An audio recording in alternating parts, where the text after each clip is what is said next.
Chapter 1. Chatterer the Red Squirrel runs for his life. Chatterer the Red Squirrel had been scolding because there was no excitement. He had even tried to make some excitement by waking Bobby Coon and making him so angry that Bobby had threatened to eat him alive. It had been great fun to dance around and call Bobby names and make fun of him. Oh, yes, it had been great fun. You see, he knew all the time that Bobby couldn't catch him if he should try. But now things were different. Chatterer had all the excitement that he wanted. Indeed, he had more than he wanted. The truth is, Chatterer was running for his life, and he knew it. It is a terrible thing, a very terrible thing, to have to run for one's life. Peter Rabbit knows all about it. He has run for his life often. Sometimes it has been Reddy Fox behind him, sometimes Bowser the Hound, and once or twice Old Man Coyote. Peter has known that on his long legs his life has depended, and more than once a terrible fear has filled his heart. But Peter has also known that if he could reach the old stone wall or the dear Old Briar patch first, he would be safe, and he has always reached it. So when he has been running with that terrible fear in his heart, there has always been hope there, too. But Chatterer the Red Squirrel was running without hope. Yes, sir, there was nothing but fear, terrible fear in his heart, for he knew not where to go. The hollow tree, or the holes in the old stone wall where he would be safe from anyone else, even Farmer Brown's boy, offered him no safety now, for the one who was following him with hunger in his angry red eyes could go anywhere that he could go into any hole big enough for him to squeeze into. You see, it was Shadow the Weasel from whom Chatterer was running, and Shadow is so slim that he can slip in and out of places that even Chatterer cannot get through. Chatterer knew all this, and so, because it was of no use to run to his usual safe hiding places, he ran in just the other direction.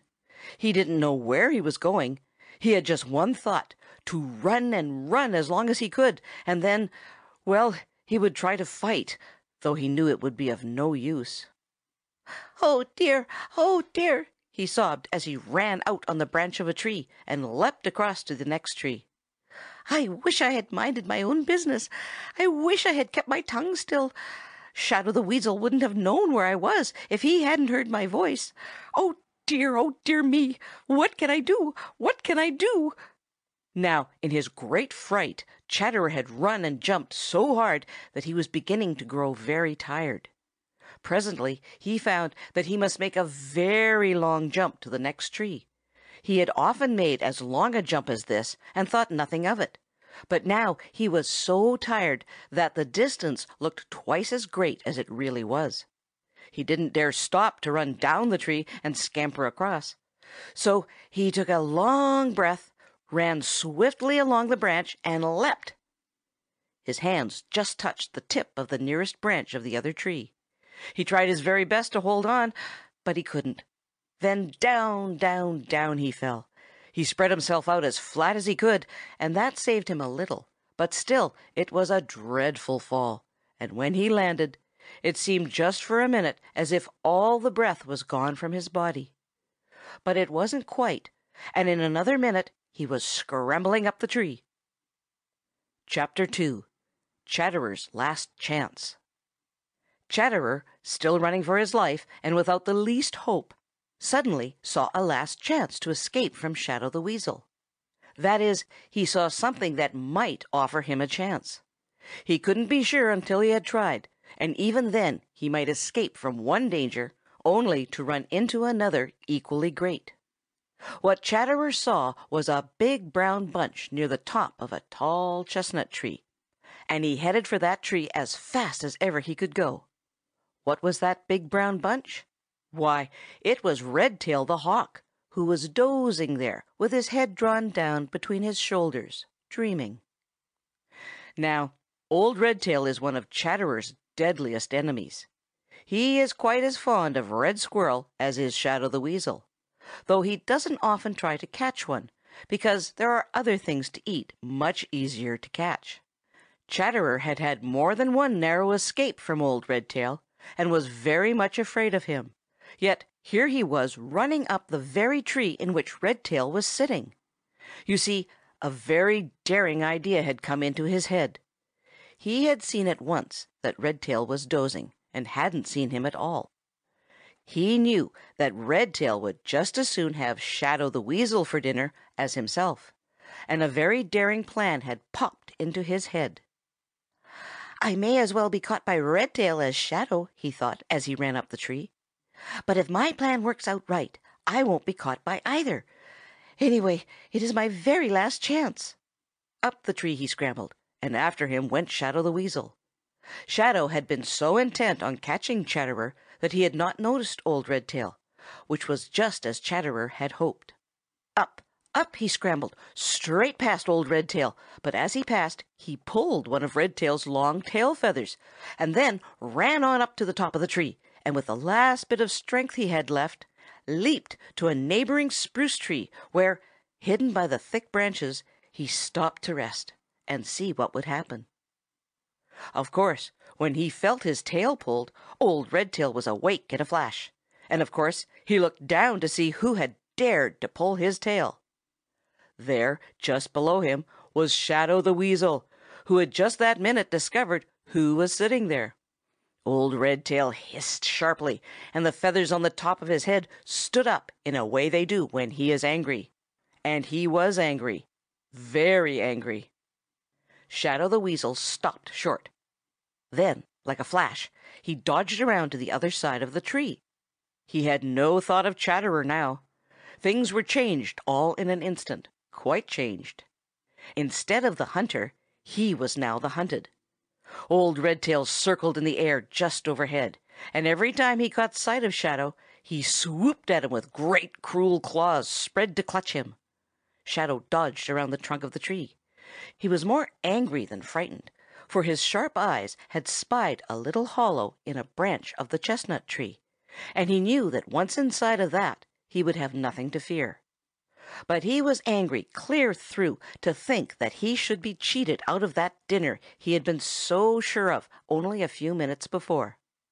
So he screeched angrily at Old Redtail, and then, watching his chance, scampered out to the hollow and whisked inside, just in the nick of time. Chatterer, watching from the spruce tree, gave a great sigh of relief. He saw Redtail the Hawk post himself on the top of a tall tree, where he could keep watch of that hollow in which Shadow had disappeared, and he knew that it would be a long time before Shadow would dare poke even his nose outside.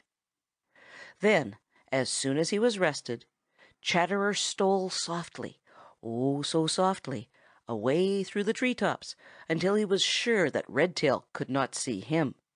Then he hurried. He wanted to get just as far away from Shadow the Weasel as he could. Chapter 3. Chatterer tells Sammy Jay about Shadow the Weasel. Chatterer hurried through the Green Forest. He didn't know just where he was going. He had but one thought, and that was to get as far away from Shadow the Weasel as he could. It made him have cold shivers all over every time he thought of Shadow. "Seems to me you are in a great hurry," said a voice from a pine tree he was passing. Chatterer knew that voice without looking to see who was speaking. Everybody in the Green Forest knows that voice. It was the voice of Sammy Jay.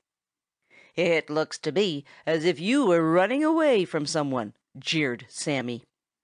Chatterer wanted to stop and pick a quarrel with Sammy, as he usually did when they met, but the fear of Shadow the Weasel was still upon him. I am," he said in a very low voice. Sammy looked as if he thought he hadn't heard right. Never before had he known Chatterer to admit that he was afraid, for you know Chatterer is a great boaster. It must be something very serious to frighten Chatterer like that. "What's that?" Sammy asked sharply. "I always knew you to be a coward, but this is the first time I have ever known you to admit it. Who are you running away from?" "Shadow the Weasel," replied Chatterer, still in a very low voice, as if he was afraid of being overheard. Shadow the Weasel is back in the Green Forest, and I have had such a narrow escape." "Oh!" cried Sammy. "This is important. I thought Shadow was up in the Old Pasture. If he has come back to the Green Forest, folks ought to know it. Where is he now?" Chatterer stopped and told Sammy all about his narrow escape, and how he had left Shadow the Weasel in a hollow of a chestnut tree, with Redtail the Hawk watching for him to come out. Sammy's eyes sparkled when Chatterer told how he had pulled the tail of old Redtail. "And he doesn't now know who did it. He thinks it was Shadow," concluded Chatterer with a weak little grin. "Ho, ho, ho! Ha, ha, ha, ha!" laughed Sammy Jay. "I wish I had been there to see it." Then he suddenly grew grave. "Other folks certainly ought to know that Shadow is back in the Green Forest," said he, "so that they may be on their guard. Then if they get caught, it is their own fault. I think I'll go spread the news. You see, for all his mean ways, Sammy Jay does have some good in him, just as everybody does, and he dearly loves to tell important news." "I wish you would go first of all and tell my cousin, Happy Jack the Gray Squirrel," said Chatterer, speaking in a hesitating way. Sammy Jay leaned over and looked at Chatterer sharply. "I thought you and Happy Jack were not friends," said he. "You always seem to be quarreling." Chatterer looked a little confused, but he is very quick with his tongue, is Chatterer. "That's just it," he replied quickly. "That's just it. If anything should happen to Happy Jack, I shouldn't have him to quarrel with, and it is such fun to see him get mad." Now, of course, the real reason why Chatterer wanted Happy Jack warned was because down inside he was ashamed of a dreadful thought that had come to him of leading Shadow the Weasel to Happy Jack's house so that he himself might escape. It had been a dreadful thought, a cowardly thought, and Chatterer had been really ashamed that he should have ever had such a thought. He thought now that if he could do something for Happy Jack, he would feel better about it. Sammy Jay promised to go straight to Happy Jack and warn him that Shadow the Weasel was back in the Green Forest. And off he started, screaming the news as he flew, so that all the little people in the Green Forest might know. Chatterer listened a few minutes and then started on.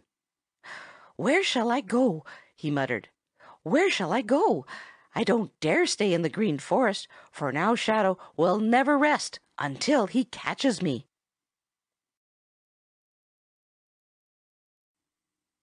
Chapter 4. Chatterer leaves the Green Forest. Chatterer was in a peck of trouble. Yes, sir, he was in a peck of trouble. There was no doubt about it. "Oh dear, oh dear! If only I had kept my tongue still! If only I had kept my tongue still!" he kept saying over and over to himself as he hurried through the Green Forest. You see, Chatterer was just beginning to realize what a lot of trouble an unruly tongue can get one into. Here it was cold weather, the very edge of winter, and Chatterer didn't dare stay in the Green Forest where he had always made his home. His storehouses were full of nuts and seeds and corn, enough and more than enough to keep him in comfort all winter, and now he must turn his back on them and go he didn't know where, and all because of his mean disposition and bad tongue. If he hadn't called Bobby Coon names that morning at the top of his voice, Shadow the Weasel might not have found him.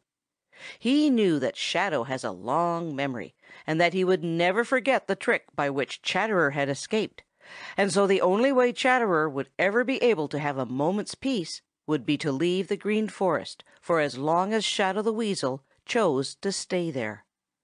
Chatterer shivered inside his warm red fur coat as he thought of the long, cold winter, and how hard it would be to find enough to eat. Was ever anyone else in such a dreadful fix? Presently he came to the edge of the Green Forest. He sat down to rest in the top of a tree, where he could look off over the Green Meadows. Far, far away he could see the Purple Hills, behind which jolly round red Mr. Sun goes to bed every night. He could see the stone wall that separates Farmer Brown's cornfield from the Green Meadows. He could see Farmer Brown's house and barn, and near them the old orchard where Johnny Chuck had spent the summer with Polly Chuck and their baby Chucks. He knew every nook and cranny in the old stone wall, and many times he had been to the old orchard. It was there that he had stolen the eggs of Drummer the Woodpecker. He grinned at the thought of those eggs and how he had stolen them, and then he shivered as he remembered how he had finally been caught and how sharp the bills of Drummer and Mrs. Drummer were.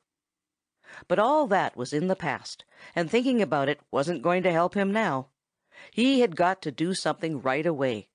Perhaps he might find a place to live in the old stone wall, and there just might, be enough grains of corn scattered over the ground of the cornfield for him to lay up a supply, if he worked hard and fast. Anyway, he would have a look. So he hurried down from the tree and out along the old stone wall. His spirits began to rise as he whisked along, peering into every hole and jumping from stone to stone. It really seemed as though he might find a snug home somewhere here. Then he remembered something that made his heart sink again. He remembered having seen Shadow the Weasel more than once exploring that very wall. Just as likely as not, he would do it again, for it was so very near the Green Forest. No, the old stone wall wouldn't do. Just then along came Peter Rabbit. Peter saw right away that something was wrong with Chatterer, and he wanted to know what it was. Chatterer told him. He felt that he had just got to tell someone. Peter looked thoughtful. He scratched his long left ear with his long right hind foot. "You know, there is another old stone wall up there by the old orchard," said he. "It is pretty near Farmer Brown's house, and Black Pussy hunts there a great deal, but you ought to be smart enough to keep out of her clutches." "I should hope so!" exclaimed Chatterer scornfully. "I have never seen a cat yet that I was afraid of. Believe I'll go over and have a look at that old wall, Peter Rabbit." "I'll go with you," said Peter, and off they started together. Chapter 5. Chatterer Finds a Home. When your plans are upset and all scattered about, just make up your mind that you'll find a way out. Peter Rabbit went straight over to the old stone wall on the edge of the old orchard, lippity-lipperty-lip, so fast that it didn't take him long to get there.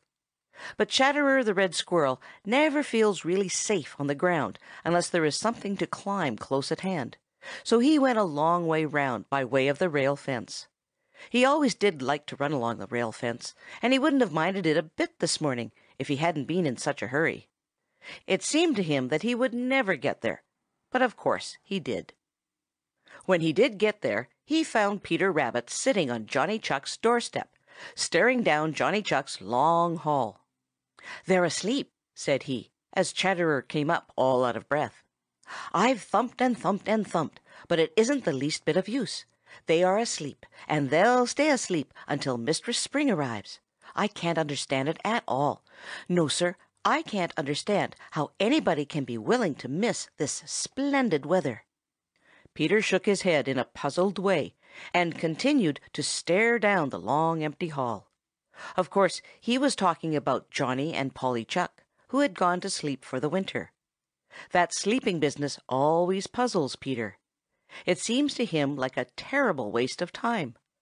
But Chatterer had too much on his mind to waste time wondering how other people could sleep all winter.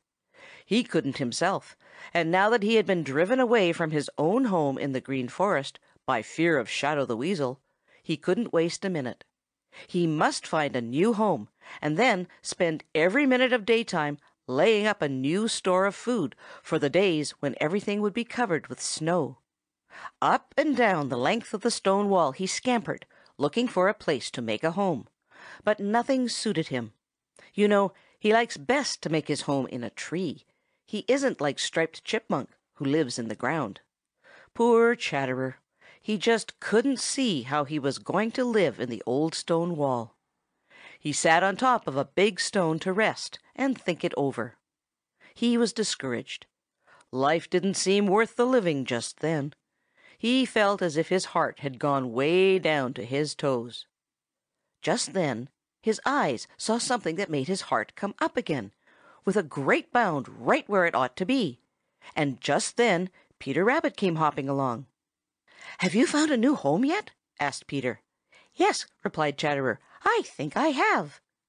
"That's good," replied Peter. "I was sure you would find one over here. Where is it?" Chatterer opened his mouth to tell Peter and then closed it with a snap. He remembered just in time how hard it is for Peter to keep a secret. If he should tell Peter, it would be just like Peter to tell someone else without meaning to, and then it might get back to Shadow the Weasel. "I'm not going to tell you now, Peter Rabbit," said he. "You see, I don't want anybody to know where it is until I am sure that it will do. But I'll tell you this much," he added as he saw how disappointed Peter looked. "I'm going to live right here." Peter brightened up right away. You see, he thought that of course Chatterer meant that he had found a hole in the old stone wall, and he felt very sure that he could find it by keeping watch. "That's good," he said again. "I'll come see you often. But watch out for Black Pussy. Her claws are very sharp. Now I think I'll be going back to the Old Briar-patch." "Don't tell where I am," called Chatterer. Chapter 6. Peter Rabbit listens to the wrong voice. Peter Rabbit didn't play fair. No, Sir, Peter didn't play fair. People who have too much curiosity about other people's affairs seldom do play fair. He didn't mean to be unfair. Oh, my, no, Peter didn't mean to be unfair. When he left Chatterer the Red Squirrel sitting on the old stone wall on the edge of Farmer Brown's old orchard, he intended to go straight home to the dear Old Briar-patch. He was a little disappointed, was Peter, that Chatterer hadn't told him where his new house was. Not that it really mattered. He just wanted to know, that was all. With every jump away from the old stone wall, that desire to know just where Chatterer's new house was seemed to grow. Peter stopped and looked back. He couldn't see Chatterer now because the bushes hid him. And if he couldn't see Chatterer, why, of course, Chatterer couldn't see him. Peter sat down and began to pull his whiskers in a way he has when he is trying to decide something. It seemed as if two little voices were quarreling inside him. "Go along home like the good fellow you are, and mind your own business," said one. "Steal back to the old wall and watch Chatterer, and so find out just where his new house is. He'll never know anything about it, and there'll be no harm done," said the other little voice. It was louder than the first voice, and Peter liked the sound of it. "I believe I will," said he, and without waiting to hear what the first little voice would say to that, he turned about and very carefully and softly tiptoed back to the old stone wall. Right near it was a thick little bush. It seemed to Peter that it must have grown there just to give him a hiding place. He crawled under it and lay very flat. He could see along the stone wall in both directions. Chatterer was sitting just where he had left him. He was looking in the direction that Peter had gone when he had said good-bye. Peter chuckled to himself. "He's waiting to make sure I have gone before he goes to that new house of his," thought Peter. "This is the time I'll fool him." "You ought to be ashamed of yourself, Peter Rabbit. This is none of your business," said that little small voice. "You're not doing a bit of harm. Chatterer has no business to try to keep his new house a secret anyway," said the other little voice inside. And because of his dreadful curiosity, Peter liked the sound of that voice best and listened to it, and after a while the first voice grew discouraged and stopped. Chatterer sat where he was for what seemed to Peter a very long time. But by and by he gave a sudden funny little flirt of his tail and ran along the old wall a little way. Then, with a hasty look around, he disappeared in a hole. A minute later he popped his head out for another look around and then disappeared again. He did this 2 or 3 times, as if anxious. Peter chuckled to himself. "That's his new house right there," said he to himself. "And now that I know where it is, I think I'll hurry along home to the dear Old Briar-patch." He was just getting ready to start when Chatterer popped out of his hole and sat up on a big stone. He was talking out loud, and Peter listened. Then his long ears began to burn, for this is what he heard. "I'm glad that Peter's not a spy, for spies are hateful as can be. It's dreadful how some people try affairs of other folks to see." Chatterer whisked out of sight, and Peter hurried to get along. His ears still burned, and somehow he didn't feel so tickled over the thought that he had discovered Chatterer's secret as he had thought he would. And over in the hole in the old stone wall, Chatterer the Red Squirrel was laughing as if there was some great joke. There was, and the joke was on Peter Rabbit. You see, he hadn't discovered Chatterer's new home at all. Chapter 7. How Chatterer Had Fooled Peter Rabbit. Chatterer the Red Squirrel is a scamp himself and not to be trusted. Nobody in the Green Forest or on the Green Meadows trusts him. And people who cannot be trusted themselves never trust anyone else. Chatterer never does. He is always suspicious. So when Peter Rabbit had said good-bye and started for the dear Old Briar-patch without knowing where Chatterer's new home was, Chatterer made up his mind right away that Peter would never be satisfied until he knew, or thought he knew, where that new house was. You see, he knew all about Peter's dreadful curiosity. He watched Peter out of sight. Then he slipped down out of sight himself between the stones of the old wall. "I know what Peter will do," said he to himself. "Peter will come sneaking back and hide where he can watch me, and so find out where my new house is. I'll just stay here long enough to give him a chance to hide, and then I'll fool him." You see, Chatterer knew that if he had been in Peter's place, he would have done just that thing. So he waited a little while and then went back to the place where Peter had left him. There he sat and pretended to be looking in the direction in which Peter had gone, as if to make sure that Peter was really on his way home. But all the time Chatterer was watching out of the corners of his eyes to see if Peter was hiding anywhere near. He didn't see Peter, but he didn't have the least doubt that Peter was somewhere about. After a while he ran over to a hole between the stones of the old wall and pretended to be very busy there, just as if it really were the new house he had found. He kept popping in and out and looking around as if afraid that someone was watching him. He even got some dry leaves and took them inside, as if to make a bed. All the time, although he hadn't seen a sign of Peter, he didn't have the least doubt in the world that Peter was watching him. And when he grew tired, a new idea popped into his shrewd little head. He popped out of the hole and sat up on the wall. Then he said aloud that verse which had made Peter's ears burn so. He had meant to make Peter's ears burn. He said that verse just as if he really did believe that Peter was not spying on him and was glad of it. When he had finished, he whisked out of sight again to give Peter a chance to get away. But this time Chatterer did some peeking himself. He hid where Peter couldn't see him, but where he himself could see both ways along the old stone wall. And so it was that he saw Peter crawl out from under the little bush where he had been hiding, and sneak away in the direction of the Old Briar-patch. And he knew that this time Peter had gone for good. Then Chatterer laughed and laughed to think how he had fooled Peter Rabbit, and wished that he could pat himself on the back for being so smart. He didn't once think of how dishonest and mean it was of Peter to spy on him, because, you see, he would have done the same thing himself. "One has to keep one's wits very sharp these days to keep a secret," chuckled Chatterer. But over in the Old Briar-patch that afternoon, Peter Rabbit sat very thoughtful and very much ashamed. The thought that he had found out where Chatterer's new house was didn't give him the pleasure that he had thought it would. His ears still burned, for he thought that Chatterer supposed him honest when he wasn't.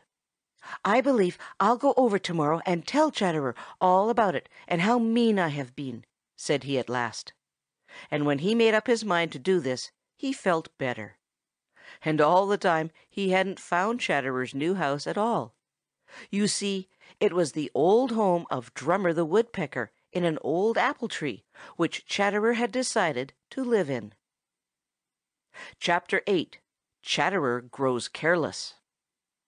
When you grow careless, even though it be in matters small, old Mr. Trouble you will find is bound to make a call. Some people never seem to learn that. You would suppose that after all the trouble and worry Chatterer the Red Squirrel had had, he would have learned a lesson. For a while it seemed as if he had. Morning after morning, before anyone was up in Farmer Brown's house, he visited Farmer Brown's corn crib, taking the greatest care not to be seen, and to get back to his home in the old orchard before it was time for Farmer Brown's boy to come out and do his morning's work. And in the corn crib he took the greatest care to steal only where what he took would not be missed. The empty cobs from which he had eaten the corn he hid in the darkest corner behind the great pile of yellow corn, where they would not be found until nearly all the corn had been taken from the crib. Oh, he was very sly and crafty, was Chatterer the Red Squirrel. At first. But after a while, when nothing happened, Chatterer grew careless. At first it had seemed very dangerous to go over to the corn crib, but after he had been there often, it didn't seem dangerous at all. Once inside, he would just give himself up to having a good time. He raced about over the great pile of beautiful yellow corn and found the loveliest hiding places in it. Down in a dark corner he made a splendid bed from pieces of husk which hadn't been stripped from some of the ears. It was quite the nicest place he had ever dreamed of, was Farmer Brown's corn crib. He got to feeling that it was his own, and not Farmer Brown's at all. The more that feeling grew, the more careless Chatterer became. He dropped a grain of corn now and then, and was too lazy to go down and pick it up, or else didn't think anything about it. Farmer Brown's boy, coming every morning for corn for the hens, noticed these grains, but supposed they were some that had been rubbed from the ears during the handling of them. Then one morning Chatterer dropped a cob from which he had eaten all the corn. He meant to get it and hide it, as he had hidden other cobs, but he didn't want to do it just then. And later, well, then he forgot all about it. Yes, sir, he forgot all about it until he reached his home in the old orchard. "Oh, well," thought Chatterer, "it doesn't matter. I can get it and hide it tomorrow morning." Now, a corn cob is a very simple thing. Farmer Brown's boy knew where there was a whole pile of them. He added to that pile every day after shelling enough corn for the biddies. So it would seem that there was nothing about a corn cob to make him open his eyes, as he did that morning when he saw the one left by Chatterer the Red Squirrel. But you see, he knew that a bare corn cob had no business inside the corn crib, and suddenly those scattered grains of corn had a new meaning for him. "Ha ha!" he exclaimed. "A thief has been here after all. I thought we were safe from rats and mice, and I don't see how they got in, for I really don't, see how they could climb the stone legs of the corn crib. But someone with sharp teeth certainly has been in here. It must be that I have left the door open for some time, and a rat has slipped in. I'll just have to get you, Mr. Rat or Mr. Mouse. We can't have you in our corn crib." With that he went into the house. Presently he came back, and in one hand was a rat trap, and in the other a mouse trap. Chapter 9. Chatterer Grows Too Curious. Everybody knows how curious Peter Rabbit is. He is forever poking his wobbly little nose in where it has no business to be, and as a result Peter is forever getting into trouble. Whenever Chatterer the Red Squirrel has heard a new story about Peter and the scrapes his curiosity has got him into, Chatterer has said that Peter got no more than he deserved. As for himself, he might be curious about a thing he saw for the first time, but he had too much sense to meddle with it until he knew all about it. So Chatterer has come to be thought very smart, quite too smart to be caught in a trap. At least, to be caught in an ordinary trap. Now, a great many people manage to make their neighbors think they are a great deal smarter than they really are, and Chatterer is one of this kind. If some of his neighbors could have peeped into Farmer Brown's corn crib the morning after Farmer Brown's boy found the telltale corn cob so carelessly dropped by Chatterer, they would have been surprised. Yes, Sir, they would have been surprised. They would have seen Chatterer the Red Squirrel, the boaster, he of the sharp wits, showing quite as much curiosity as ever possessed Peter Rabbit. Chatterer had come over to the corn crib, as usual, to get his daily supply of corn. As usual, he had raced about over the great pile of yellow corn. Quite suddenly, his sharp eyes spied something that they hadn't seen before. It was down on the floor of the corn crib, quite near the door. Chatterer was sure that it hadn't been there the day before. It was a very queer-looking thing, very queer indeed. And then he spied another queer-looking thing near it, only this was very much smaller. What could they be? He looked at them suspiciously. They looked harmless enough. They didn't move. He ran a few steps towards them and scolded, just as he scolds at anything new he finds out of doors. Still, they didn't move. He ran around on a little ledge where he could look right down on the queer things. He was sure now that they were not alive. The biggest one he could see all through. Inside was something to eat. The littlest one was round and flat, with funny bits of wire on top. It looked as if it were made of wood, and in the sides were little round holes too small for him to put his head through. "Leave them alone," said a small voice inside of Chatterer. "But I want to see what they are and find out all about them," said Chatterer. "No good ever comes of meddling with things you don't know about," said the small voice. "But they're such queer-looking things, and they're not alive. They can't hurt me," said Chatterer. Nevertheless, he ran back to the pile of corn and tried to eat. Somehow he had lost his appetite. He couldn't take his eyes off those two queer things down on the floor. "Better keep away," warned the small voice inside. "It won't do any harm to have a closer look at them," said Chatterer. So once more he scrambled down from the pile of corn and, little by little, drew nearer to the two queer things.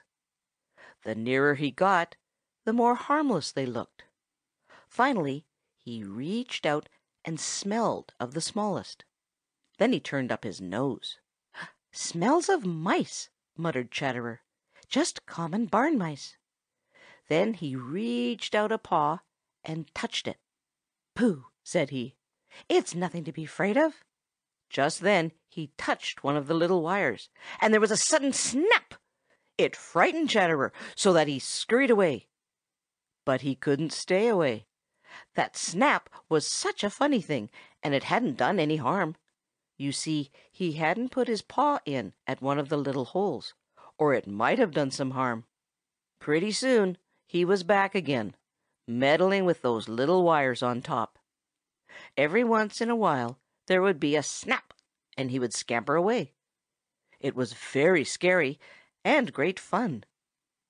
By and by the thing wouldn't snap any more, and then Chatterer grew tired of his queer plaything and began to wonder about the other queer thing. No harm had come from the first, so he was sure no harm could come from the other.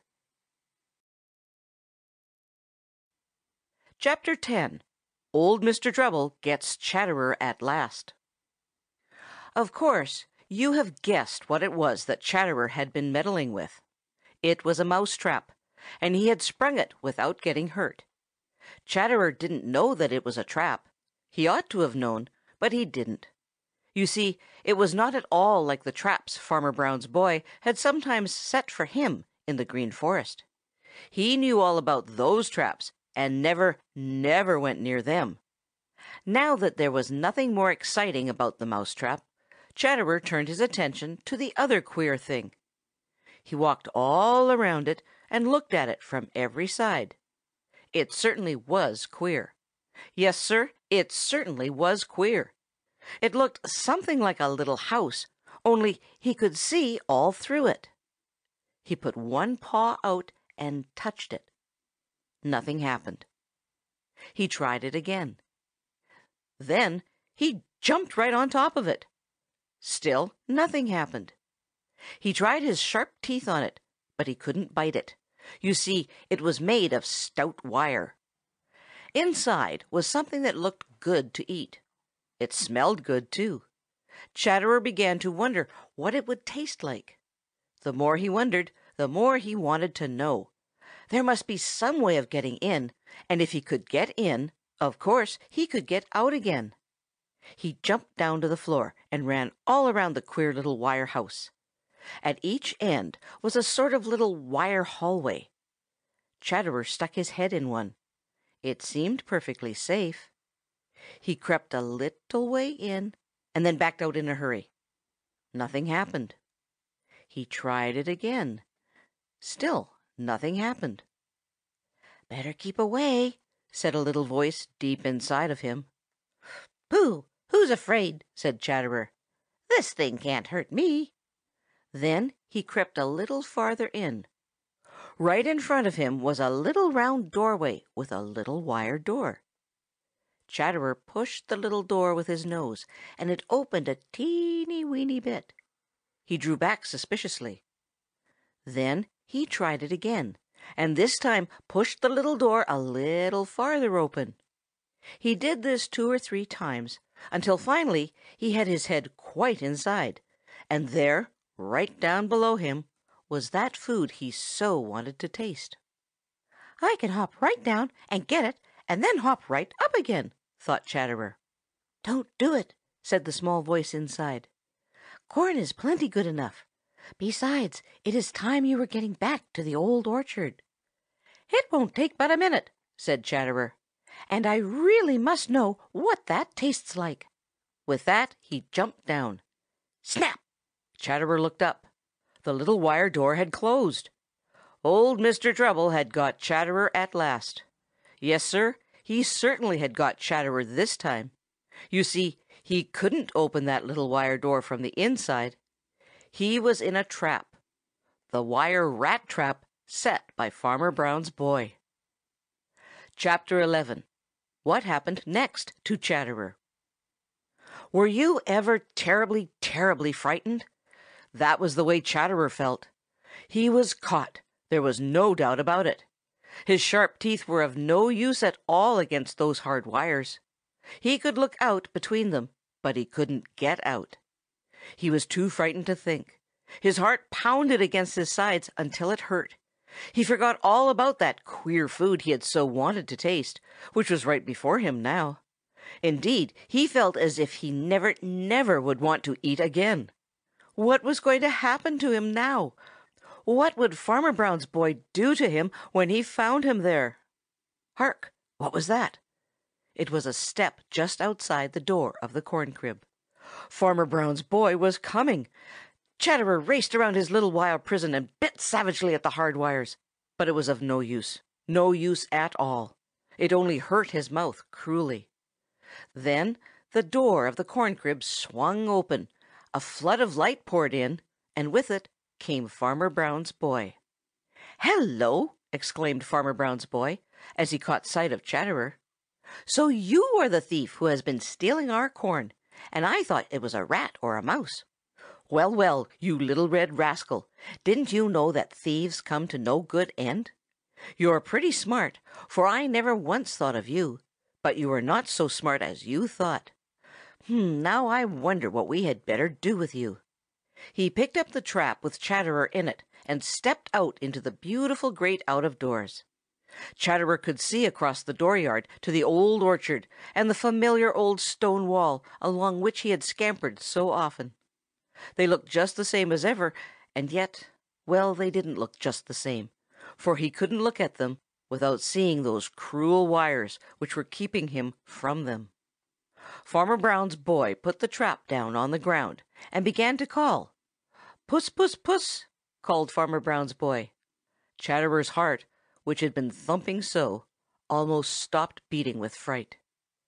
There was Black Pussy, whom he had so often teased and made fun of.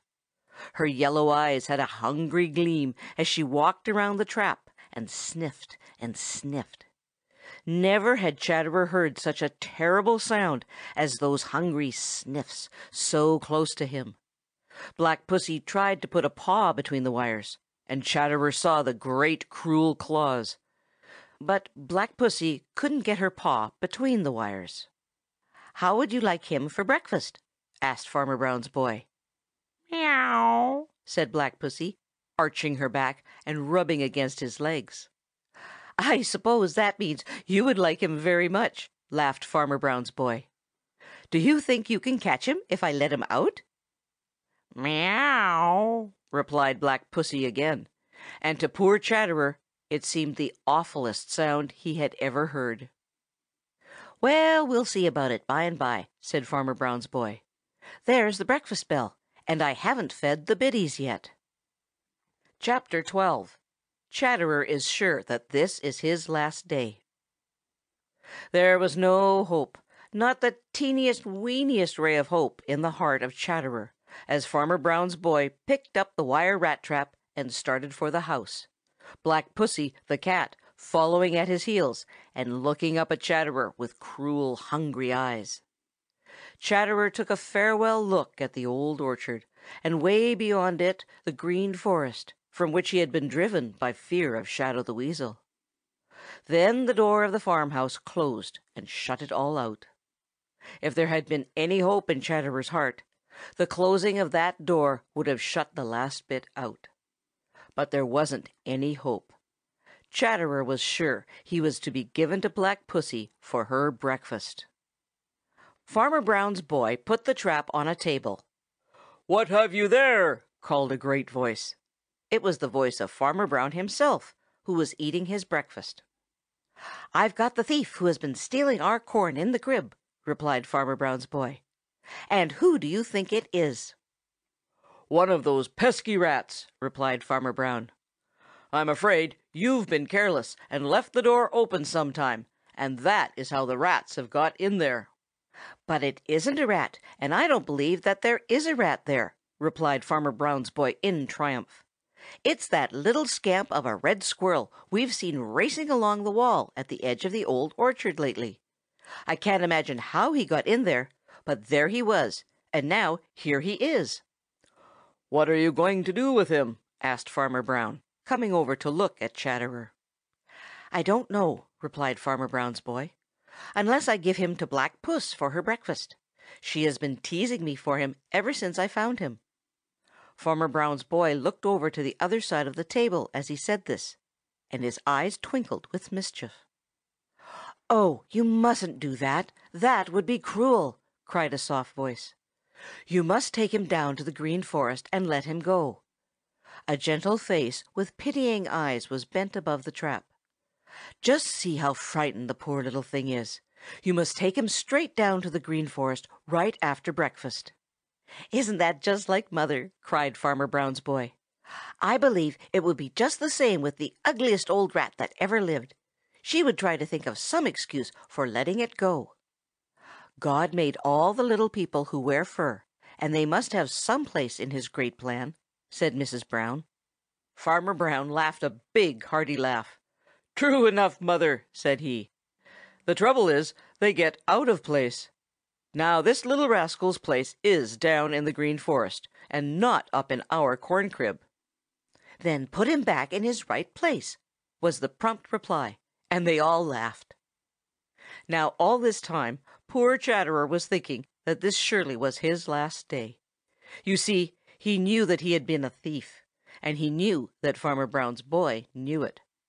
He just crouched down in a little ball, too miserable to do anything but tremble every time any one came near. He was sure that he had seen for the last time the Green Forest and the Green Meadows and jolly Mr. Sun and all the other beautiful things he loved so, and it seemed as if his heart would burst with despair. Chapter 13. Chatterer is put in prison. Whoever does a deed that's wrong will surely find some day that for that naughty act of his he'll surely have to pay. That was the way with Chatterer. Of course, he had had no business to steal corn from Farmer Brown's corn crib. To be sure, he had felt that he had just as much right to that corn as Farmer Brown had. You see, the little people of the Green Meadows and the Green Forest feel that everything that grows belongs to them, if they want it, and are smart enough to get it before someone else does. But it is just there that Chatterer went wrong. Farmer Brown had harvested that corn and stored it in his corn crib, and so, of course, no one else had any right to it.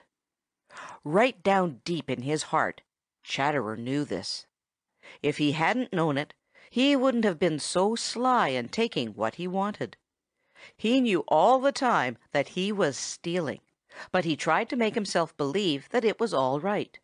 So he had kept on stealing and stealing until at last he was caught in a trap, and now he had got to pay for his wrongdoing.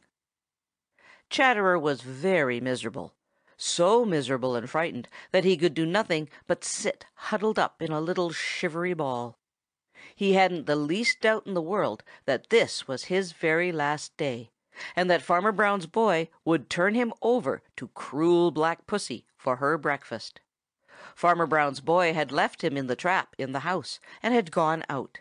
For a long time Chatterer could hear pounding out in the woodshed, and Farmer Brown's boy was whistling as he pounded. Chatterer wondered how he could whistle and seem so happy when he meant to do such a dreadful thing as to give him to Black Pussy. After what seemed a very long time, ages and ages, Farmer Brown's boy came back. He had with him a queer-looking box. "There," said he, "is a new home for you, you little red imp. I guess it will keep you out of trouble for a while." He slid back a little door in the top of the box, and then, putting on a stout glove and opening a little door in the trap, he put in his hand and closed it around Chatterer. Poor little Chatterer! He was sure now that this was the end, and that he was going to be given to Black Pussy, who was looking on with hungry yellow eyes. He struggled and did his best to bite, but the thick glove gave his sharp little teeth no chance to hurt the hand that held him. Even in his terror, he noticed that the big hand tried to be gentle and squeezed him no tighter than was necessary. Then he was lifted out of the trap and dropped through the little doorway in the top of the queer box, and the door was fastened. Nothing terrible had happened at all. At first Chatterer just sulked in one corner. He still felt sure that something terrible was going to happen. Farmer Brown's boy took the box out into the shed and put it where the sun shone into it. For a little while he stayed watching, but Chatterer still sulked and sulked. By and by he went away, taking Black Pussy with him, and Chatterer was alone. When he was quite sure that no one was about, Chatterer began to wonder what sort of a place he was in, and if there wasn't some way to get out. He found that one side and the top were of fine stout wire, through which he could look out, and that the other sides and the bottom were of wood covered with wire, so that there was no chance for his sharp teeth to gnaw a way out. In one corner was a stout piece of an apple tree, with two little stubby branches to sit on, and halfway up a little round hole. Very cautiously Chatterer peeped inside the hole. Inside was a splendid hollow. On the floor of the box was a little heap of shavings and bits of rag, and there was a little pile of yellow corn. How Chatterer did hate the sight of that corn! You see, it was corn that had got him into all this trouble. At least, that is the way Chatterer felt about it. When he had examined everything, he knew that there was no way out. Chatterer was in a prison, though that is not what Farmer Brown's boy called it. He said it was a cage. Chapter 14. Chatterer Decides to Live. At first, Chatterer decided that he would rather die than live in a prison, no matter how nice that prison might be. It was a very foolish thing to do, But he made up his mind that he just wouldn't eat. He wouldn't touch that nice yellow corn Farmer Brown's boy had put in his prison for him. He would starve himself to death. Yes, Sir, he would starve himself to death. So when he found that there was no way to get out of his prison, he curled up in the little hollow stump in his prison, where no one could see him, and made up his mind that he would stay there until he died. Life wasn't worth living if he had got to spend all the rest of his days in a prison. He wouldn't even make himself comfortable. There was that little heap of nice shavings and bits of rag for him to make a nice comfortable bed of, but he didn't touch them. No, Sir, he just tried to make himself miserable. Not once that long day did he poke so much as the tip of his nose out of his little round doorway. Ever so many times Farmer Brown's boy came to see him, and whistled and called softly to him, but Chatterer didn't make a sound. At last night came, and the woodshed where his prison was grew dark and darker very still. Now it was about this time that Chatterer's stomach began to make itself felt. Chatterer tried not to notice it, but his stomach would be noticed, and Chatterer couldn't help himself. His stomach was empty, and it kept telling him so. "I'm going to starve to death," said Chatterer to himself over and over. "I'm empty, and there is plenty of food to fill me up, if you'll only stop being silly," whispered his stomach. The more Chatterer tried not to think of how good something to eat would taste, the more he did think of it. It made him restless and uneasy. He twisted and squirmed and turned. At last he decided that he would have one more look to see if he couldn't find some way to get out of his prison. He poked his head out of the little round doorway. All was still and dark. He listened, but not a sound could he hear. Then he softly crept out and hurriedly examined all the inside of his prison once more. It was of no use. There wasn't a single place where he could use his sharp teeth. "There's that little pile of corn waiting for me," whispered his stomach. "I'll never touch it," said Chatterer fiercely. Just then he hit something with his foot, and it rolled. He picked it up, then put it down again. It was a nut, a plump hickory nut.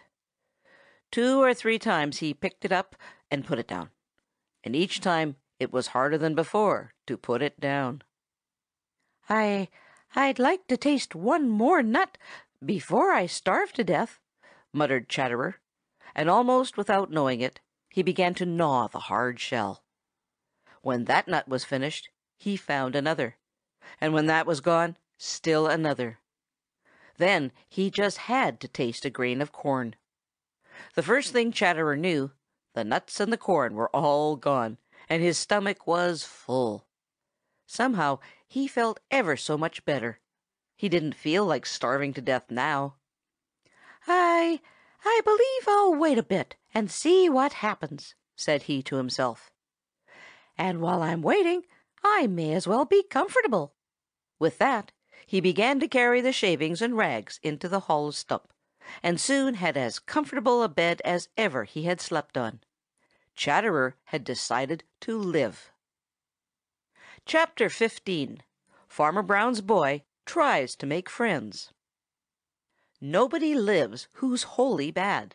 Some good you'll find in every heart. Your enemies will be your friends, if only you will do your part. All his life, Chatterer the Red Squirrel had looked on Farmer Brown's boy as his enemy, just as did all the other little people of the Green Meadows, the Green Forest, and the Smiling Pool. They feared him, and because they feared him, they hated him. So whenever he came near, they ran away. Now, at first, Farmer Brown's boy used to run after them for just one thing, because he wanted to make friends with them, and he couldn't see how ever he was going to do it unless he caught them. After a while, when he found that he couldn't catch them by running after them, he made up his mind that they didn't want to be his friends, and so he began to hunt them, because he thought it was more fun to try to outwit them. Of course, When he began to do that, they hated him and feared him all the more. You see, they didn't understand that really he had one of the kindest hearts in the world, and he didn't understand that they hated him just because they didn't know him. So when Chatterer had been caught in the trap in Farmer Brown's corn crib, he hadn't doubted in the least that Farmer Brown's boy would give him to Black Pussy, or do something equally cruel. And even when he found that he was only to be kept a prisoner in a very comfortable prison, with plenty to eat and drink, he wasn't willing to believe any good of Farmer Brown's boy. Indeed, he hated him more than ever, if that were possible. But Farmer Brown's boy was very patient. He came to Chatterer's prison ever so many times a day, and whistled and clucked and talked to Chatterer. And he brought good things to eat. It seemed as if he were all the time trying to think of some new treat for Chatterer. He never came without bringing something. At first, Chatterer would hide in his hollow stump as soon as he saw Farmer Brown's boy coming, and wouldn't so much as peek out until he had gone away. When he was sure that the way was clear, he would come out again, and always he found some delicious fat nuts or some other dainty waiting for him. After a while, as soon as he saw Farmer Brown's boy coming, Chatterer would begin to wonder what good thing he had brought this time, and would grow terribly impatient for Farmer Brown's boy to go away so that he could find out. By and by it got so that he couldn't wait, but would slyly peep out of his little round doorway to see what had been brought for him. Then, one day, Farmer Brown's boy didn't come at all. Chatterer tried to make himself believe that he was glad. He told himself that he hated Farmer Brown's boy, and he hoped that he never, never would come and see him again. But all the time he knew that it wasn't true. It was the longest day since Chatterer had been a prisoner. Early the next morning, before Chatterer was out of bed, he heard a step in the woodshed, and before he thought what he was doing, he was out of the hollow stump to see if it really was Farmer Brown's boy. It was, and he had 3 great fat nuts which he dropped into Chatterer's cage. It seemed to Chatterer that he just couldn't wait for Farmer Brown's boy to go away. Finally he darted forward and seized one. Then he scampered to the shelter of his hollow stump to eat it. When it was finished, he just had to have another. Farmer Brown's boy was still watching, but somehow Chatterer didn't feel so much afraid. This time he sat up on one of the little branches of the stump and ate it in plain sight. Farmer Brown's boy smiled, and it was a pleasant smile. "I believe we shall be friends after all," said he. Chapter 16. Chatterer has a pleasant surprise. Chatterer the Red Squirrel, the mischief maker of the Green Forest, had never been more comfortable in his life. No matter how rough Brother North Wind roared across the Green Meadows and through the Green Forest, piling the snow in great drifts, he couldn't send so much as one tiny shiver through the red coat of Chatterer. And always right at hand was plenty to eat, corn and nuts and other good things such as Chatterer loves. No, he had never been so comfortable in all his life. But he wasn't happy, not truly happy.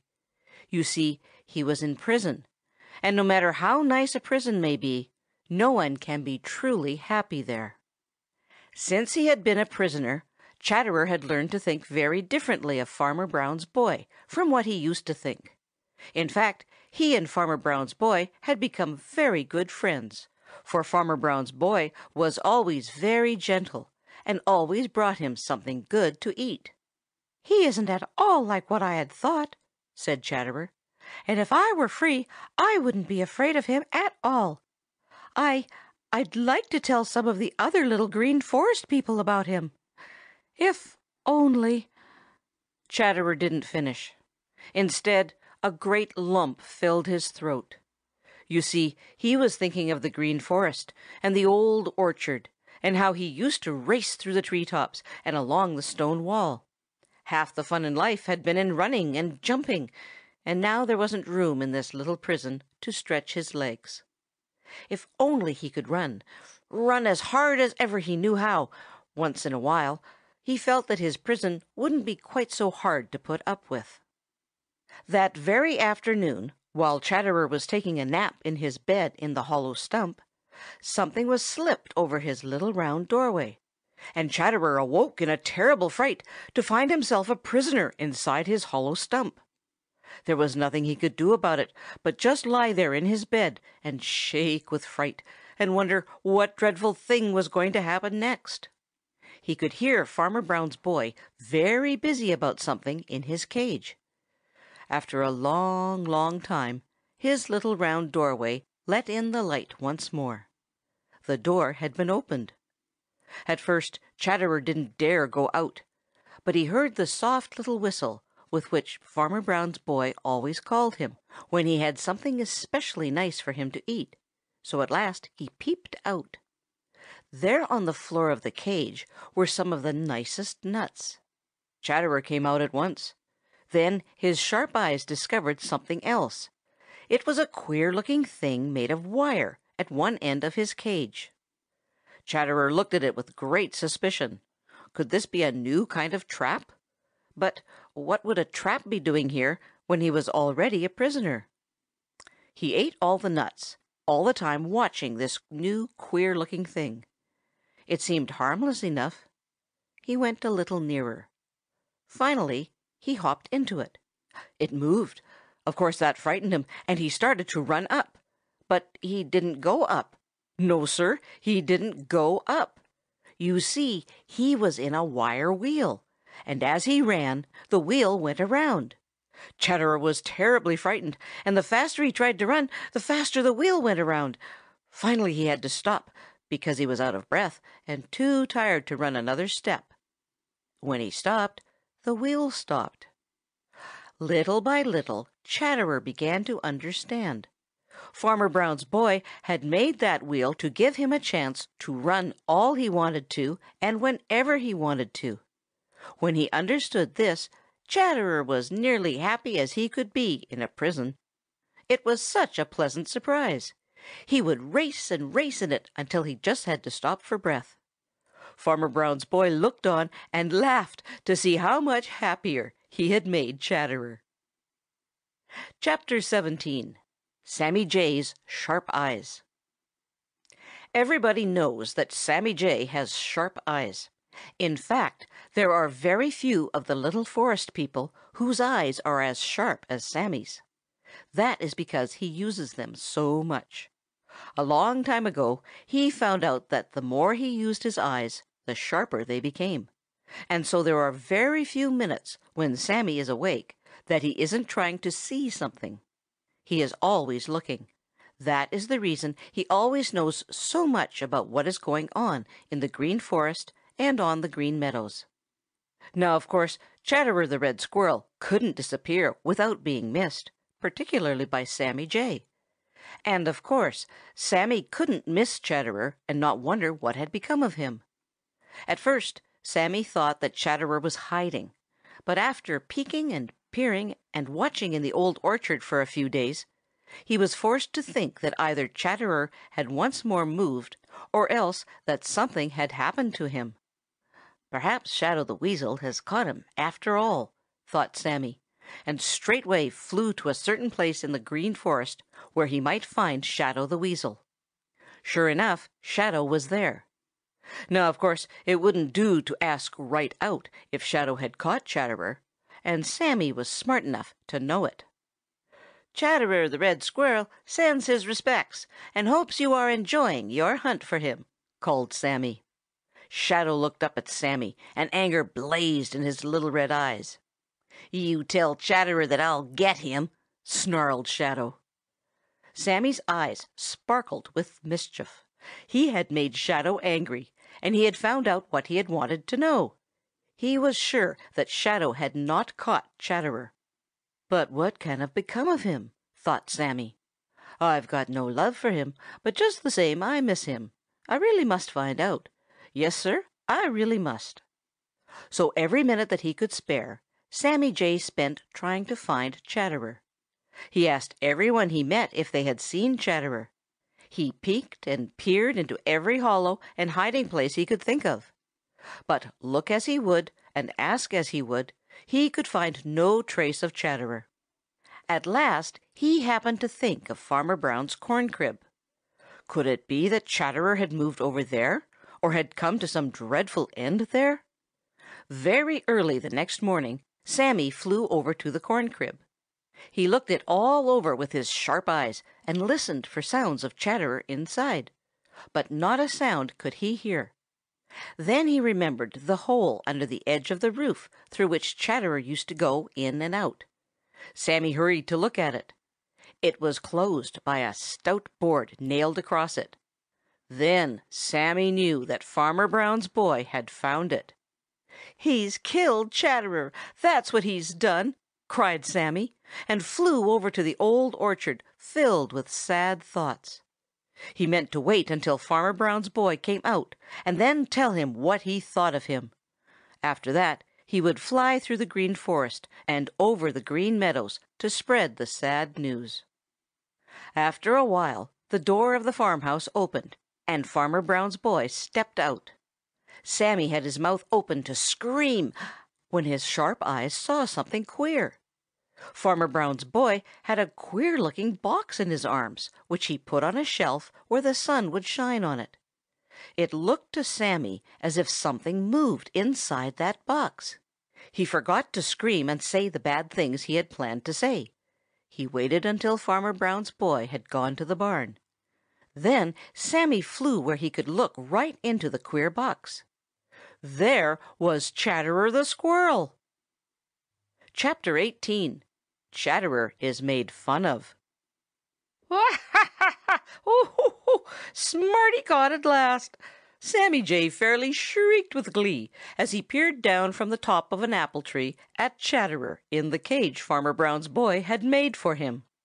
Sammy was so relieved to think that Chatterer was not dead, and he was so tickled to think that Chatterer, who always thought himself so smart, should have been caught, that he just had to torment Chatterer by laughing at him and saying mean things to him, until Chatterer lost his temper and said things back quite in the old way.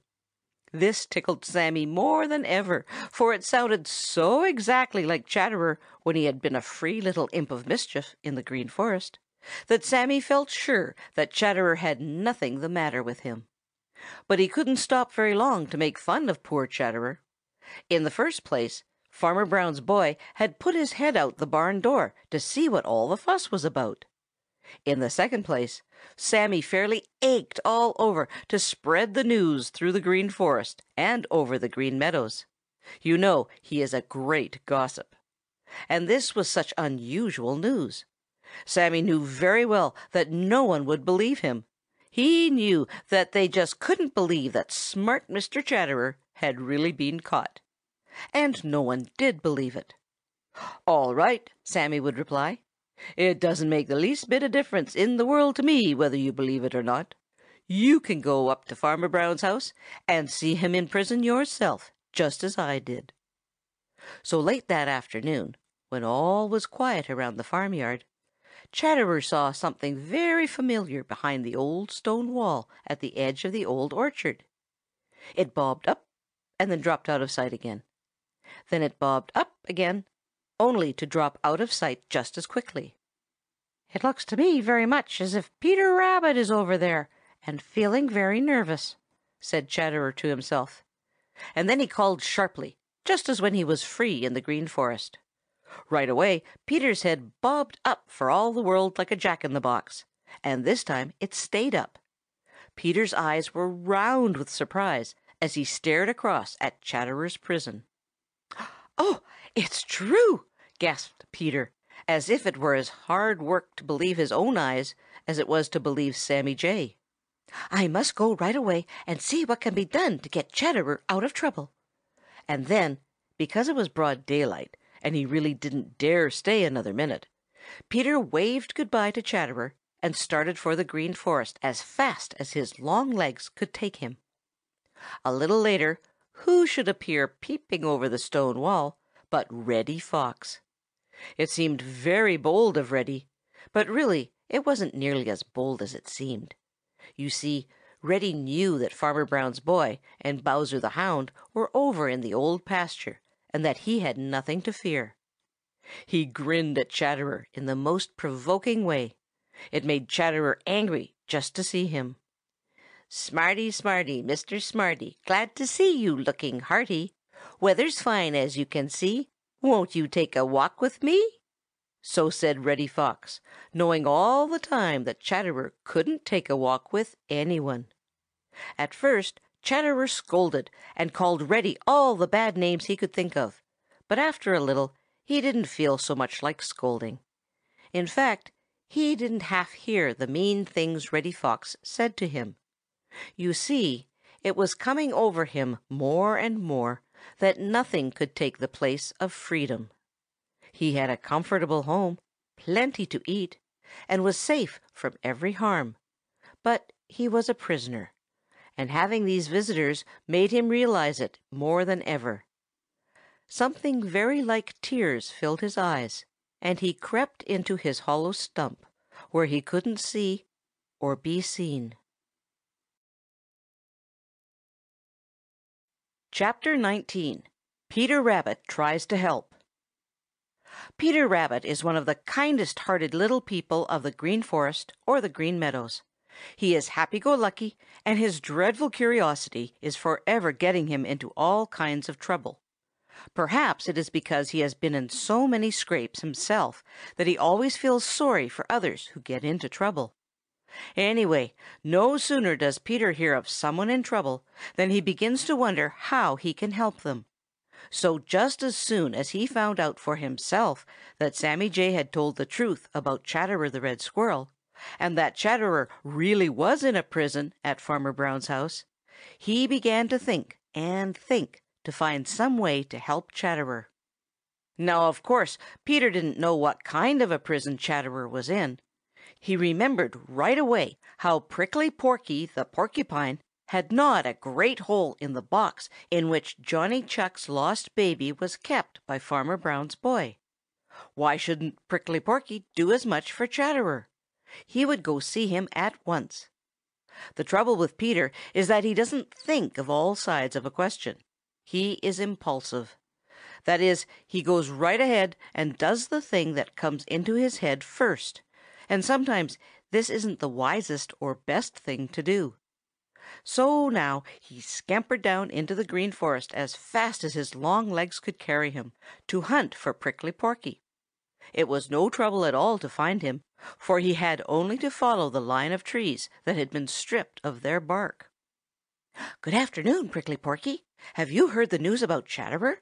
said Peter, talking very fast, for he was quite out of breath. "Yes," replied Prickly Porky. "Serves him right. I hope it will teach him a lesson." Peter's heart sank. "Don't you think it is dreadful?" he asked. "Just think, he will never, never be able to run and play in the Green Forest again, unless we can get him out."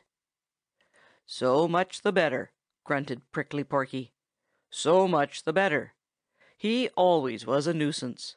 Never did see such a fellow for making trouble for other people. No, sir, I never did. The rest of us can have some peace now. Serves him right." Prickly Porky went on chewing bark, as if Chatterer's trouble was no concern of his. Peter's heart sank lower still. He scratched one long ear slowly with a long hind foot, which is a way he has when he is thinking very hard. He was so busy thinking that he didn't see the twinkle in the dull little eyes of Prickly Porky, who really was not so hard-hearted as his words sounded. After a long time, during which Peter thought, and Prickly Porky ate and ate, the latter spoke again. "What have you got on your mind, Peter?" he asked. I was just thinking how perfectly splendid it would be if you would go up there and gnaw a way out of his prison for Chatterer," replied Peter timidly. "Huh!" grunted Prickly Porky. "Huh! Some people think my wits are pretty slow, but even I know better than that. Put on your thinking cap again, Peter Rabbit." "Why can't you? You are not afraid of Bowser the Hound or Farmer Brown's boy, and everyone else is, excepting Jimmy Skunk," persisted Peter. "For the very good reason that I could gnaw into his prison, Chatterer could gnaw out. If he can't gnaw his way out with those sharp teeth of his, I certainly can't gnaw in. Where's your common sense, Peter Rabbit?" "That's so. I hadn't thought of that," replied Peter slowly and sorrowfully. "I must try to think of some other way to help Chatterer." "I'd be willing to try if it was of any use, but it isn't," said Prickly Porky, who didn't want Peter to think that he really was as hard-hearted as he had seemed at first. So Peter bade Prickly Porky good-by and started for the dear Old Briar-patch to try to think of some other way to help Chatterer. On the way he waked up Unc' Billy Possum and Bobby Coon, but they couldn't give him any help. "There really doesn't seem to be any way I can help," sighed Peter. And there really wasn't. Chapter 20. Chatterer has another great surprise. Chatterer had never had so many surprises, good surprises, in all his life as since the day he had been caught in a trap in Farmer Brown's corn crib. In the first place, it had been a great surprise to him that he had not been given to Black Pussy, as he had fully expected to be. Then had come the even greater surprise of finding that Farmer Brown's boy was ever and ever so much nicer than he had thought. A later surprise had been the wire wheel in his cage, so that he could run to his heart's content. It was such a pleasant and wholly unexpected surprise that it quite changed Chatterer's feelings towards Farmer Brown's boy. The fact is, Chatterer could have been truly happy but for one thing. He was a prisoner. Yes, Sir, he was a prisoner, and he couldn't forget it for 1 minute while he was awake. He used to watch Farmer Brown's boy and wish with all his might that he could make him understand how dreadful it was to be in a prison. But Farmer Brown's boy couldn't understand what Chatterer said, no matter how hard Chatterer tried to make him. He seemed to think that Chatterer was happy. He just didn't understand that not all the good things in the world could make up for the loss of freedom, that it is better to be free, though hungry and cold, than in a prison with every comfort. Chatterer had stood it pretty well and made the best of things until Sammy Jay had found him, and Reddy Fox had made fun of him, and Peter Rabbit had peeped at him from behind the old stone wall. The very sight of them going where they pleased and when they pleased had been too much for Chatterer, and such a great longing for the Green Forest and the Old Orchard filled his heart that he could think of nothing else. He just sat in a corner of his cage and looked as miserable as he felt. He lost his appetite. In vain Farmer Brown's boy brought him the fattest nuts and other dainties. He couldn't eat for the great longing for freedom that filled his heart until it seemed ready to burst. He no longer cared to run in the new wire wheel, which had given him so much pleasure at first. He was homesick, terribly homesick, and he just couldn't help it. Farmer Brown's boy noticed it, and his face grew sober and thoughtful.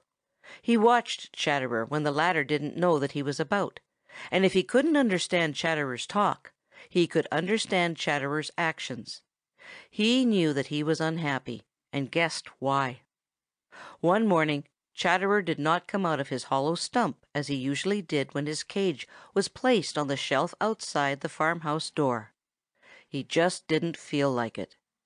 He stayed curled up in his bed for a long, long time, too sad and miserable to move. At last he crawled up and peeped out of his little round doorway. Chatterer gave a little gasp and rubbed his eyes. Was he dreaming? He scrambled out in a hurry and peeped through the wires of his cage. Then he rubbed his eyes again and rushed over to the other side of the cage for another look. His cage wasn't on the usual shelf at all. It was on the snow-covered stone wall at the edge of the old orchard. Chatterer was so excited he didn't know what to do. He raced around the cage. Then he jumped into the wire wheel and made it spin round and round as never before. When he was too tired to run any more, he jumped out. And right then he discovered something he hadn't noticed before. The little door in the top of his cage was open. It must be that Farmer Brown's boy had forgotten to close it when he put in Chatterer's breakfast. Chatterer forgot that he was tired. Like a little red flash he was outside and whisking along the snow-covered stone wall, straight for his home in the old orchard. "Chickadee, chickadee, chickadee!" he shouted as he ran.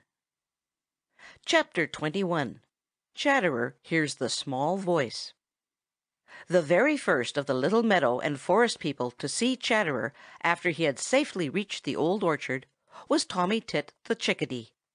It just happened that Tommy was very busy in the very apple tree in which was the old home of Drummer the Woodpecker when Chatterer reached it. You know, Chatterer had moved into it for the winter, just a little while before he had been caught in the corn crib by Farmer Brown's boy. Yes, sir, Tommy was very busy indeed. He was so busy that, sharp as his bright little eyes are, he had not seen Chatterer racing along the snow-covered old stone wall. It wasn't until he heard Chatterer's claws on the trunk of the apple tree that Tommy saw him at all. Then he was so surprised that he lost his balance and almost turned a somersault in the air before he caught another twig. You see, he knew all about Chatterer and how he had been kept a prisoner by Farmer Brown's boy. "Why, is this really you, Chatterer?" he exclaimed. "How ever did you get out of your prison? I'm glad, ever and ever so glad, that you got away." Chatterer flirted his tail in the saucy way he has, and his eyes twinkled. Here was just the best chance ever to boast and brag. He could tell Tommy Tit how smart he had been, smart enough to get away from Farmer Brown's boy. Tommy Tit would tell the other little people, and then everybody would think him just as smart as Unc' Billy Possum. And you know, Unc' Billy really was smart enough to get away from Farmer Brown's boy after being caught. Everybody knew that he had been a prisoner, and now that he was free, everybody would believe whatever he told them about how he got away. Was there ever such a chance to make his friends and neighbors say, "My, what a smart fellow he is"? I. Chatterer stopped. Then he began again. "You see, it was this way. I. Somehow Chatterer couldn't say what he had meant to say. It seemed as if Tommy Tit's bright merry eyes were looking right into his head and heart, and could see his very thoughts. Of course they couldn't. The truth is, that little small voice inside, which Chatterer had so often refused to listen to when he was tempted to do wrong, was talking again. It was saying, "For shame, Chatterer, for shame! Tell the truth, tell the truth." It was that little small voice that made Chatterer hesitate and stop. "You don't mean to say that you were smart enough to fool Farmer Brown's boy and get out of that stout little prison he made for you, do you?" asked Tommy Tit. "No," replied Chatterer almost before he had thought. "No, I didn't. The fact is, Tommy Tit, he left the door open purposely. He let me go. Farmer Brown's boy isn't half so bad as some people think." "A-dee-dee-dee!" laughed Tommy Tit.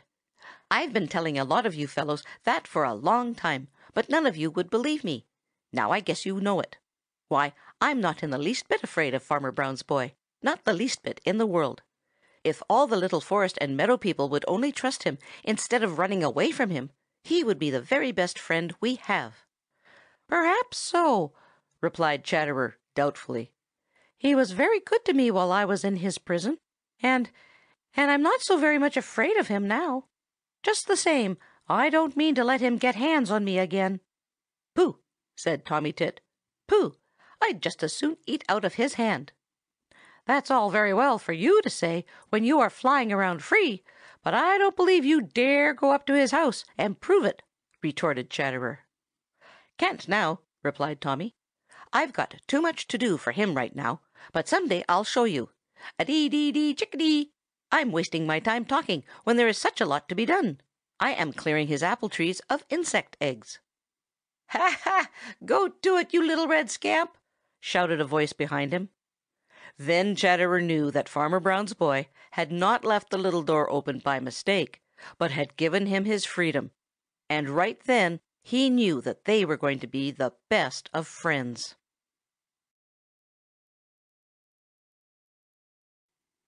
Chapter 22. Tommy Tit Makes Good His Boast.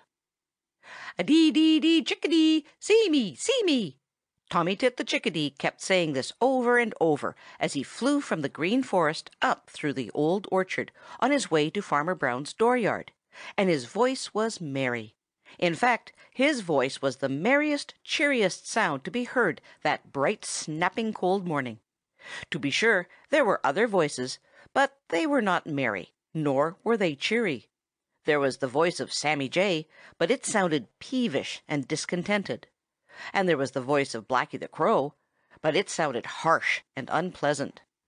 And there was the voice of Chatterer the Red Squirrel, but Chatterer was scolding, just from habit, and his voice was not pleasant to hear. So everyone who heard Tommy Tit's cheery voice that cold winter morning just had to smile. Yes, Sir, they just had to smile. Even Sammy Jay and Blacky the Crow. They just couldn't help themselves. When Tommy reached the stone wall that separated the Old Orchard from Farmer Brown's dooryard, his sharp eyes were not long in finding Peter Rabbit, and Happy Jack the Gray Squirrel, and Chatterer hiding in the old wall, where they could peep out and see all that happened in Farmer Brown's dooryard. Looking back through the Old Orchard, he saw what looked like a little bit of the blue, blue sky flitting silently from tree to tree. It was Sammy Jay. Over in the very top of a tall maple tree, a long way off, was a spot of black. Tommy didn't need to be told that it was Blacky the Crow, who didn't dare come any nearer. Tommy fairly bubbled over with joy. He knew what it all meant. He knew that Peter Rabbit and Happy Jack and Chatterer and Sammy Jay and Blacky the Crow had come to see him make good his boast to Chatterer that he would eat from the hand of Farmer Brown's boy, and that not one of them really believed that he would do it. He tickled all over and cut up all sorts of capers just for pure joy. Finally, he flew over to the maple tree that grows close by Farmer Brown's house. "A-dee-dee-dee, chickadee! See me! See me!" called Tommy Tit, and his voice sounded cheerier than ever and merrier than ever. Then the door of Farmer Brown's house opened, and out stepped Farmer Brown's boy and looked up at Tommy Tit, and the look in his eyes was gentle and good to see. He pursed up his lips, and from them came the softest, sweetest whistle, and it sounded like Phoebe. Peter Rabbit pinched himself to be sure that he was awake, for it was Tommy Tit's own love note, and if Peter had not looked straight at Farmer Brown's boy, he would have been sure it was Tommy himself who had whistled. "Phoebe," whistled Farmer Brown's boy again. "Phoebe," replied Tommy Tit, and it was hard to say which whistle was the softest and sweetest. "Phoebe," whistled Farmer Brown's boy once more, and held out his hand. In it was a cracked hickory nut. "A-dee-dee-dee! See me! See me!" cried Tommy Tit, and flitted down from the maple tree right on to the hand of Farmer Brown's boy, and his bright little eyes twinkled merrily as he helped himself to a bit of nut meat. Peter Rabbit looked at Happy Jack, and Happy Jack looked at Chatterer, and all three acted as if they couldn't believe their own eyes. Then they looked back at Farmer Brown's boy, and there on his head sat Tommy Tit. "A-dee-dee-dee, chickadee! See me! See me!" called Tommy Tit, and his voice was merrier than ever, for he had made good his boast. Chapter 23. Chatterer grows very, very bold. I'm not afraid. I am afraid. I'm not afraid. I am afraid. I'm not afraid. Chatterer kept saying these two things over and over and over again to himself. You see, he really was afraid, and he was trying to make himself believe that he wasn't afraid. He thought that perhaps if he said ever and ever so many times that he wasn't afraid, he might actually make himself believe it. The trouble was that every time he said it, a little voice, a little truthful voice down inside, seemed to speak right up and tell him that he was afraid. Poor Chatterer!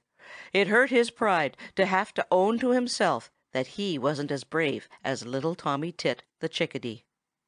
His common sense told him that there was no reason in the world why he shouldn't be. Tommy Tit went every day and took food from the hand of Farmer Brown's boy. It seemed to Chatterer, and to Happy Jack the Gray Squirrel, and to Peter Rabbit, and to Sammy Jay and to Blacky the Crow, all of whom had seen him do it, as if it were the very bravest thing they ever had seen, and their respect for Tommy Tit grew wonderfully. But Tommy Tit himself didn't think it brave at all. No, Sir, Tommy knew better. You see, he has a great deal of common sense under that little black cap he wears. It may have been brave of me to do it the very first time, thought he to himself, when the others told him how brave they thought him. But it isn't brave of me now, because I know that no harm is going to come to me from Farmer Brown's boy. There isn't any bravery about it, and it might be just the same way with Chatterer and all the other little forest and meadow people, if only they would think so and give Farmer Brown's boy half a chance. Chatterer was beginning to have some such thoughts himself, as he tried to make himself think that he wasn't afraid. He heard the door of Farmer Brown's house slam, and peeped out from the old stone wall. There was Farmer Brown's boy with a big fat hickory nut held out in the most tempting way.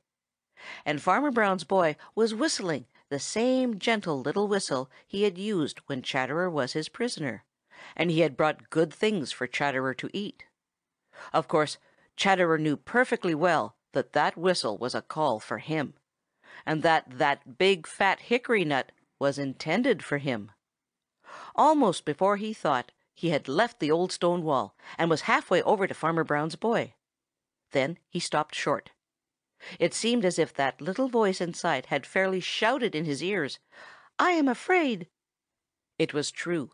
He was afraid. He was right on the very point of turning to scurry back to the old stone wall when he heard another voice. This time it wasn't a voice inside. No, indeed. It was a voice from the top of one of the apple trees in the old orchard, and this is what it said: "Coward! Coward! Coward!" It was Sammy Jay speaking. Now, it is one thing to tell yourself that you are afraid, and it is quite another thing to be told by someone else that you are afraid. "No such thing! No such thing! I'm not afraid!" scolded Chatterer, and then to prove it, he suddenly raced forward, snatched the fat hickory nut from the hand of Farmer Brown's boy, and was back in the old stone wall. It was hard to tell which was the most surprised, Chatterer himself, Farmer Brown's boy, or Sammy Jay. "I did it! I did it! I did it!" boasted Chatterer. "You don't dare do it again, though," said Sammy Jay, in the most provoking and unpleasant way. "I do, too," snapped Chatterer, and he did it. And with the taking of that second fat nut from the hand of Farmer Brown's boy, the very last bit of fear of him left Chatterer, and he knew that Tommy Tit the Chickadee had been right all the time when he insisted that there was nothing to fear from Farmer Brown's boy. "Why," thought Chatterer, "if I had let him, he would have been my friend long ago." And so he would have. And this is all about Chatterer the Red Squirrel for now. Sammy Jay insists it is his turn now, so the next book will be about his adventures.